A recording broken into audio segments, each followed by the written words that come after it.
کبھی آپ نے رات کے آسمان کو غور سے دیکھا ہے؟ لاکھوں ستارے، اربوں کہکشائیں اور ان سب کے بیچ ہم۔ لیکن سوال یہ ہے، کیا ہم اس کائنات میں اکیلے ہیں؟ یا کہیں نہ کہیں کوئی اور بھی ہمیں دیکھ رہا ہے؟ شاید وہ بھی یہی سوچ رہا ہوگا، کیا ہم اکیلے ہیں؟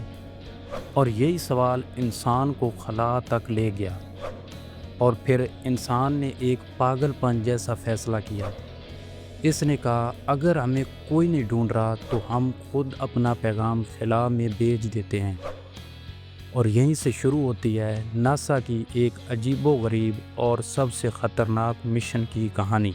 1977 میں 2 خلائی جہاز خلا میں بھیجے گئے، جن کا نام تھا ووجر 1 اور ووجر 2۔ یہ کوئی عام اسپیس کرافٹ نہیں تھے، یہ واپس آنے کے لیے نہیں بنائے گئے تھے، یہ ہمیشہ کے لیے خلا میں کھو جانے والے تھے۔ ان کا مشن انٹر اسٹیلر اسپیس، سورج کے نظام سے باہر جانا تھا، جہاں آج تک کوئی انسان نہیں پہنچا۔ سب سے پہلے یہ گئے مشتری کی طرف، اور جو تصاویریں آئیں، انسان اس کو دیکھ کر دنگ رہ گیا۔ طوفان، رنگز اور درجنوں چاند۔ پھر زحل، اس کی خوبصورت حلقے ایسے لگ رہے تھے جیسے خلا میں کسی نے سونے کا تاج لٹکا دیا ہو۔ پھر جو ووجر 2 نے کر دکھایا وہ آج تک کوئی نہیں کر سکا۔ یہ گیا یورینس اور نیپچون تک۔ آج بھی ان سیاروں کی زیادہ تر تصاویریں انہی مشنز کی دی ہوئی ہیں۔ سوچئے، ہم نے انہیں کبھی قریب سے دیکھا ہی نہیں تھا۔ یہ 2 چھوٹے سے روبوٹ ہی ہماری آنکھیں بنے، مگر اصل مشن ابھی باقی تھا۔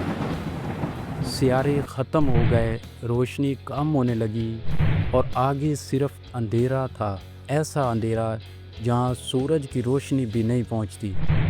پھر ایک دن سائنسدانوں نے سگنلز دیکھے اور اعلان کیا، ووجر اب ہمارے نظام شمسی سے باہر جا چکا ہے۔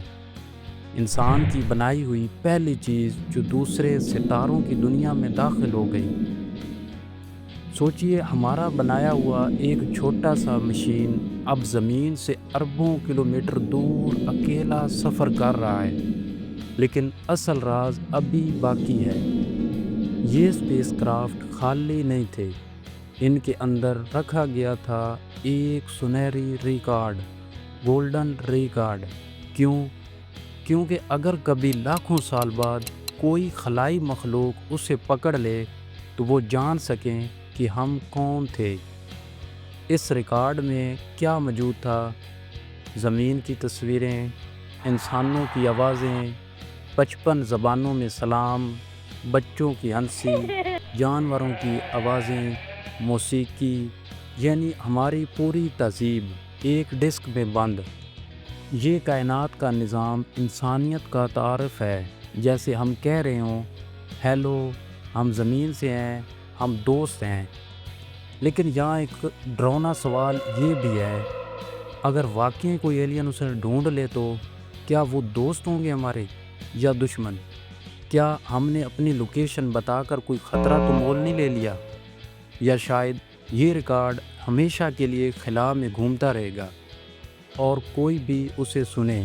آج خاموشی سے ووجر سفر کر رہا ہے، اس کی بیٹری ختم ہونے والی ہے، جلد ہی اس کا رابطہ زمین سے ٹوٹ جائے گا، مگر وہ چلتا رہے گا ہزاروں، لاکھوں یا شاید کروڑوں سال، اور ہو سکتا ہے کسی دن وہ کسی دور کہکشاں میں کوئی مخلوق اسے اٹھائے اور پہلی بار سنے انسانوں کی آواز، اور تب انہیں پتہ چلے گا کہ ہم کبھی یہاں تھے۔